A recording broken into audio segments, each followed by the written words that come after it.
Hey, it's the Black Dahlia Murder here, and you're listening to Sonic Blasphemy on Strange Label Radio. Fiddlesticks, you hippies! Suck my fiddlesticks.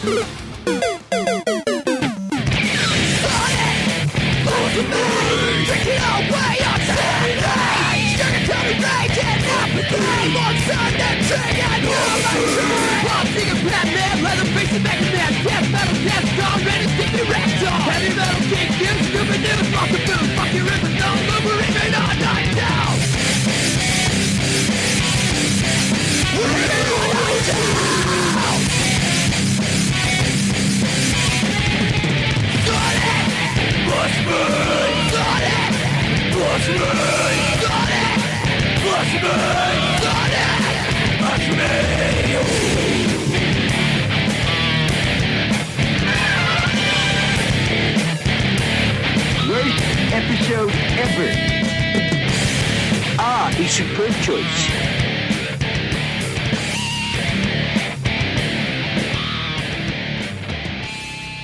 Hello and welcome to Sonic Blasphemy. And if I could quote George Thorogood, you know when I drink alone, I prefer to be by myself. Because that's what I am, by myself. Here in the Rage Cave on another sacrilegious Sunday afternoon. Got a little bit of a special bonus pod here for you. Last night, let's see, October 17th. Yeah, because like you guys give a shit what day it is. But yeah, Andy and I, we went and had our yearly bro date, if you will.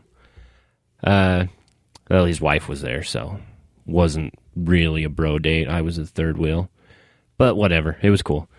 We went down, as always, we go see Black Dahlia Murder every time they come.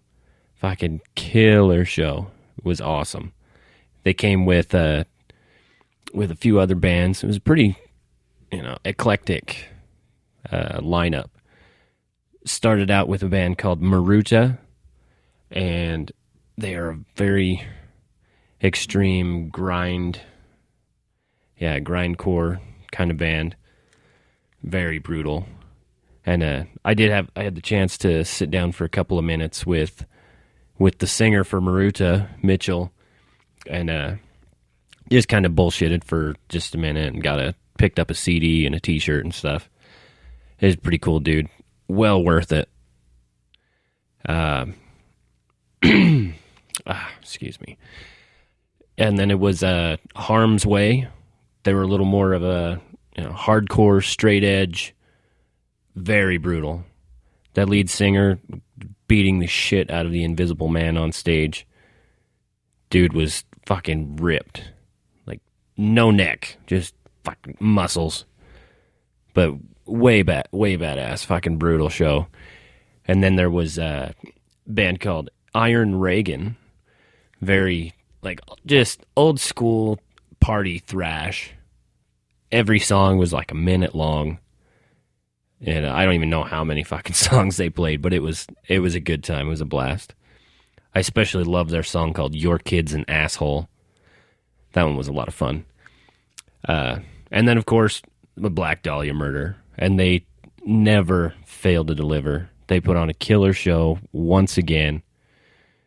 It's well worth the money. Every time, every album that comes out, I have no problem throwing money at those guys.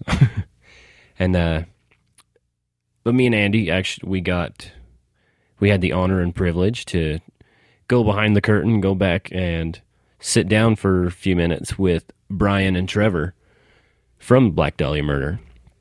And it was definitely an awesome experience, to see these guys that we've listened to for years and just love and enjoy all their music, everything they put out. And so to have that experience, to sit down and just shoot the shit with them, it was a memorable night, to say the least. It was pretty fucking awesome. So we did record it, so we've got that interview for you. Hopefully you guys enjoy it. The sound quality is not fantastic. This is, I'm not going to pack all this fucking sound equipment down there. It's a pain in the ass. It was already being an inconvenience for them, probably. I don't know. But yeah. Fuck it. I'm just going to quit running my ball washer. Here is me and Andy talking to Brian and Trevor from Black Dahlia Murder. Enjoy. All right, this is Scrub and Andy, sitting here at the complex in Salt Lake City with some very special guests. Brian and Trevor of Black Dahlia Murder. Yo! Yeah, first and foremost, I just want to thank you guys for taking the time to do this for us. No worries, man. Big fans, man. Do you want to start off? Yeah, sure. So, Trevor, with your column for the obituaries with metal injection, you're always showcasing like your vast knowledge of metal. Is there anything like other genres, any music outside of metal that you guys have ever gotten like inspiration from, whether you're writing your own songs for your albums? I think we looked at all different kinds of stuff, man. I am a huge metalhead and avid brutal death metal head and stuff like that, but that's only like one aspect of what I like. But yeah, I think all kinds of stuff trickles in, from the way that other bands write songs to ideas for choruses, and there's just a lot of inspiration out there, man. Music is awesome, all kinds of it. Absolutely. Right on. My first question is just, how do you guys do it? Every album that you guys put out is fucking killer, and then when the next album comes out, you manage to top the last one and take it another step further. Like, how do you guys stay fresh and like not rehash the same stuff from album to album? I guess just, I don't know. I mean, there's a lot of excitement to make music on our part, you know what I mean? When it comes down to time to do it again, I think that we all enjoy it. And personally, from my standpoint, being the vocalist, I just like seeing where they're at after 2 years of more growth, more touring and stuff. And it seems like there is a, great deal of evolvement that happens in that 2-year span, you know what I mean? So, I don't know, the band is always growing a little bit, but always, trying to stay the same as well. We wanted to stick with the same kind of statement that we made with the first record, combining thrash, black, and death, and we still do, I think, but it's just now, I don't know, the guys can write better songs, and, we can explore more within those genres, I think, as the techniques have become better as players, and, so... I don't know, man. It's just, we just still like to do it, man. The success, I think, helps a lot to drive us. It's been an amazing ride to have, all these fans and have you waiting for your albums and stuff like that. And, you know what I mean? We tour a lot, you know what I mean? Yeah. We pretty much devoted our whole, the last 10 plus years to this, so that's really what keeps us going. The two of us are the originals, and, we just have that, I don't know, just tunnel vision on this thing to keep going. Well, and I mean, it looks like you guys, there's a lot of bands out there, you see them touring with one another, and, they're just grinding it out, like it's just a job for them. Sometimes they don't look like they're having any fun, but I mean, you guys get out there, and every night, I mean, at least from our point of view. From our perspective. That's what we're here for. I mean, we love playing, so... Yeah, I mean, tour is boring for the most part. The show is awesome, but all the other part is like good. You know what I mean? But yeah, it's worth it. It's all worth it. And playing live is like the coolest thing possible. And it's been the best kind of advertisement, I think, for the band, just to be so visible and be always on tour. And so that kind of like accelerated 2-year program that we've been on and shit, it just seemed to work from out of the gate, so we just stuck with that. Yeah, I mean, it's like 2 years, like clockwork. every other summer, like me and him, just like, oh yeah, it's coming. Yeah, pretty much, man. It just seems to work really good. I think the attention span is shorter as time goes on in the internet era, where music is just get as much as you want, I think it becomes kind of disposable to people. So I think overall the young people's attention span is even shorter than mine, which is amazing. So, we're thinking about that when we do this, with a new album comes a new tour, new exciting tour, new merch, new artwork, new everything, so it's kind of like necessary, So, how do you guys think the new album has been, received by fans? Like, how's this tour going so far? Do you have any real highlights so far of that make this tour any better? We've had some badass shows. I mean, Montreal and That was crazy. Seattle and Edmonton. It was a handful of like some really insane shows. And most of what we've been hearing back about the album I've seen on the internet looks pretty good. So we're gonna keep doing it. Yeah, it seemed, I don't know, they seemed to like it more than the last record, at least from my standpoint, just the amount of buzz on the internet and stuff, and the amount of like outpour of fans talking about it and shit. So, I mean, that's exciting for us at this point to still be on top of our game, you know what I mean? Hopefully, and keep people excited and keep them into things. But it seems like it does take some time until you notice like the fans really knowing the record. You know what I mean? Yeah. Like it'll take probably singing with you. right. It'll probably take another 6 months or something. Kind of. And there's a lot of lyrics too, so and a lot of music kind of crammed in. That's just kind of our style to have like kind of compact songs, but there's a lot going on. Yeah. Well, yeah, so, especially with this new album, because I mean, there's been a lot more like fast, thrashier stuff on this new album, like especially like those bonus tracks off of the European release. Sorry, you just gotta look like Hellion and Derton. I mean, those are just, they're just going a mile a minute. And yeah, I like Hellion a lot. That's pretty ripper. But some of that has come with just having Alan come into the fold. You know what I mean? He's really talented, and this guy's like, I don't really think we know how fast Alan can go. Why don't we ask him? No, Shannon was fast, but yeah, from Everblack to Abysmal, Alan's just gotten faster and faster, and even when he plays, it's note for note. He doesn't miss a... I'm sure he could play that fast back then. We just didn't write anything. Yeah, we didn't know. I know. I still watch that YouTube video of I think it's the Everblack. Yeah, the performance video. I watch that every once in a while. As a drummer, I watch that and I just like, fuck it, I quit. I'm done. I can't do it. He's just doing really well, man. He just turned 26 the other day. He's the youngest of us. I don't know, man. He's just grown a lot. I think that he's injected more style into the band than any of the drummers prior to him. And we've seen him grow a lot in this short time we've been with him, and I feel like I have no idea what he can do. Like the ends of his ability. Like, we don't practice like a normal band does, all the time like we used to. So we have guys all over the place.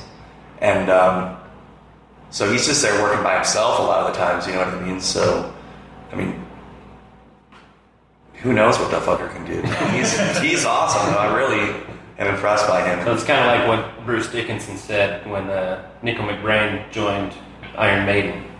That he can do things that they couldn't do before, so it's like having a new toy. No, I feel like that. It's kind of cool to have something new to just be like, check this out, fans. Yeah. You thought you were going to get the same shit? Like, here it is. Facts. So, it is cool to have a new trick in the bag, definitely. Yeah. So, from tour to tour, do you guys like going out and helping out like these newer bands or unknown to like most people bands like you're coming with tonight? Like, with Iron Reagan and What is it? Harm's Way? Yeah, Harm's Way and I can never remember that last one. Maruta. Isn't Maruta like one of the giant monsters from fucking Godzilla? I think it is. or do you like going out and going out with a bunch of professionals, well known, on the same level as you guys? So it's more like a well-oiled machine. These guys are all pretty professional. I mean, the show runs pretty smooth. Everybody knows what they're supposed to do, and it's pretty damn easy. It depends. It's like we like to extend our hand and try to bring out bands that we like. You know what I mean? Like in this case. And then there's, tours like we try to play both sides. You know what I mean? Then we'll go do Warped Tour or something that's just totally out of the box for us. You know what I mean? Yeah. But part of it I think has been realizing the potential to cross over for this band and like. We look out in the crowd, there's so many different kinds of fans, it's not just one walk of, there's hardcore kids, punk kids, long hair, it's all kinds of motherfuckers out there, so. Yeah. And a lot of them call us different genres, you know what I mean? They'll get in a fight on a message board all together against each other, you know what I mean? So, we're trying to take this thing out all different places, but we're still doing it as Black Dahlia Murder, we play our music and it has insane lyrics, insane speeds, and, we're not doing anything to really become more commercial as musicians, but we are realizing that more people like this than just your straight up death metal person, you know what I mean? Like it's just, I don't know, it's been kind of cool and amazing, and I think that's a lot of why we get to exist like this, you know what I mean? Yeah. It's just realizing the potential and kind of reach for it, All right, so you mentioned before, like, the tour life, maybe it gets boring. But like, what do you guys do to kill time? Like, what do you guys like to geek out on in your off time? It's a lot of old video game stuff between the band members. Lots of Nintendo, Super Nintendo, kind of old school video games. Lots of role playing games. I did bid on some of your Nintendo games. Sweet, yeah, see, exactly. I didn't win any, but then I turned that around and I bought that $500 fucking Nintendo that has HDMI outs. So that's where I'm at. Just, and there's a lot of joking around, obviously. We have a lot of fun. I think everybody we bring into the band has something to add to the personality of the band. I think, it's not just their ability to play the guitar or fast or something like that. Like we try to bring people in that we think are cool, that we're going to have a good time with. And we mostly do, man. We mostly have, a lot of laughs. There's like new inside jokes every tour, pretty much like any other band. Lots of weed smoking. That's another thing that some of us get into. It helps pass the time. And lots of music as well. Lots of goofy music, lots of pop, and 80s music, and funny music. That's perfect because that leads into my next question. This goes for both of you. I want an answer from both of you. What non-metal song or artist or album best describes you as a person? That's ridiculous. I'm sorry. I don't mean to be a dick, but that's ridiculous. Oh, man, who is awesome? Staying Alive. There you go. I picked a song. I think I'm like Rick James, but still alive. Or Cameo's Shake Your Pants. That works for me. Yeah, I think Super Freak. I just want to live in the Super Freak. I would like to be covered with sparkles all the time and shit. Who wouldn't?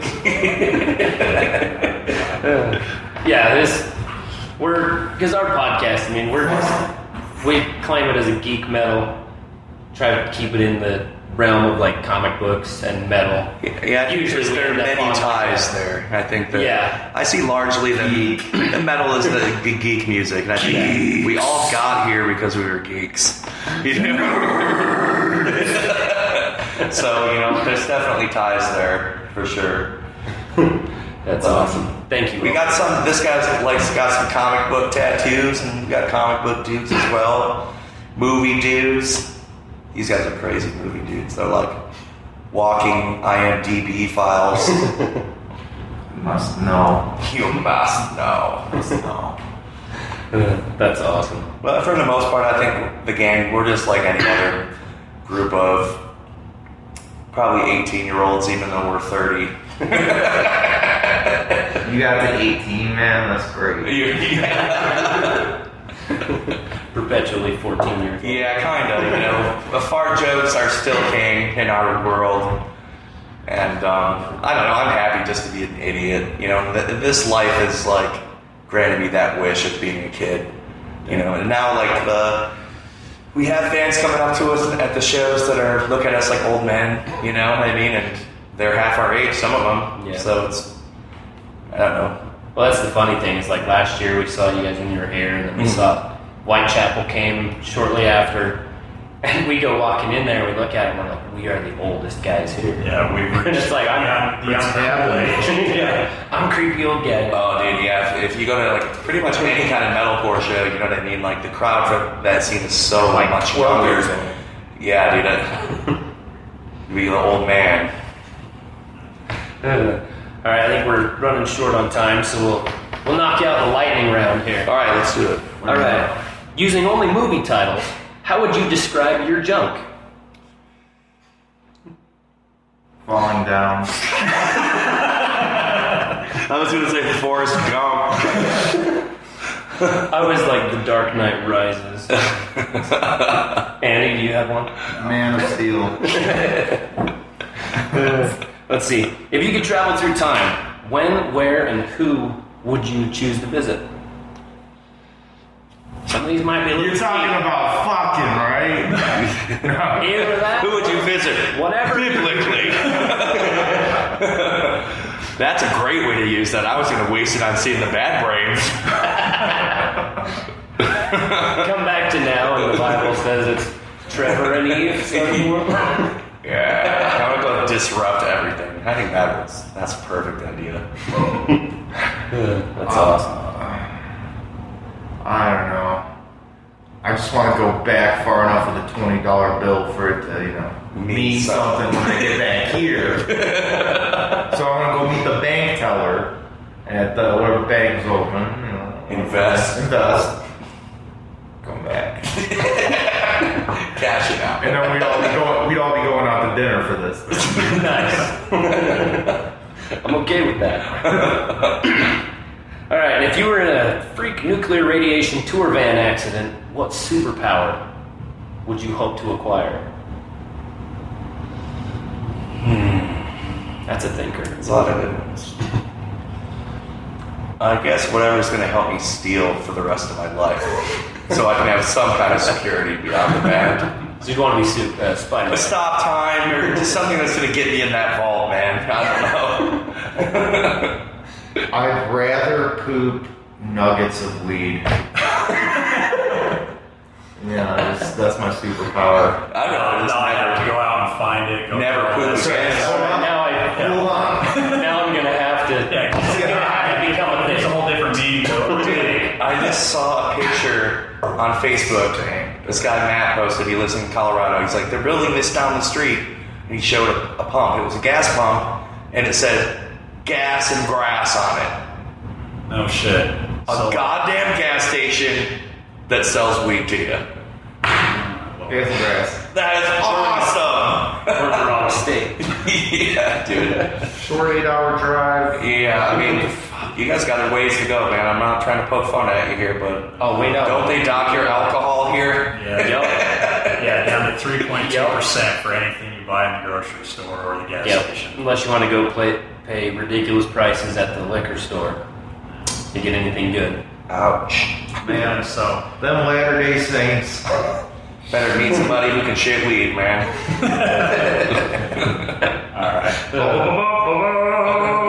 Weed shitter, man. That's awesome. You will see this pop up on the internet. I'm making that happen. Excellent. We will Weed Man and put it on the airwaves. Yeah, seriously.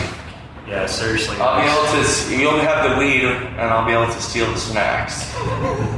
That's how it does it. Right on. As we're out of time, so just want to thank you guys for taking the time to do this. You guys, man, it's fun. Right, and before we finish up, if you could just give a shout out to our good buddy Jay, That would be awesome.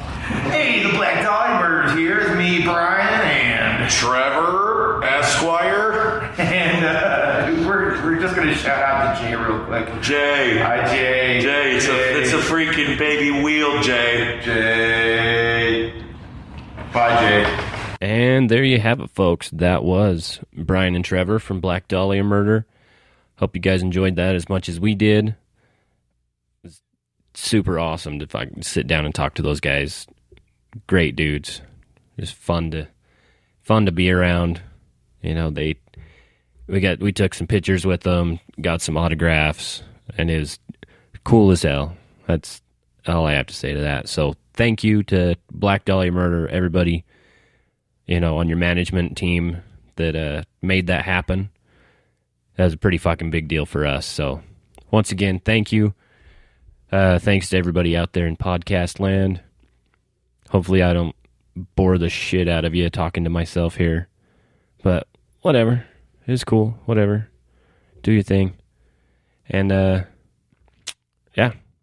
We'll catch you on the flippy floppy. If you're not down with that, I got 2 words for you. Fiddlesticks. Fuck! Ah! Shit!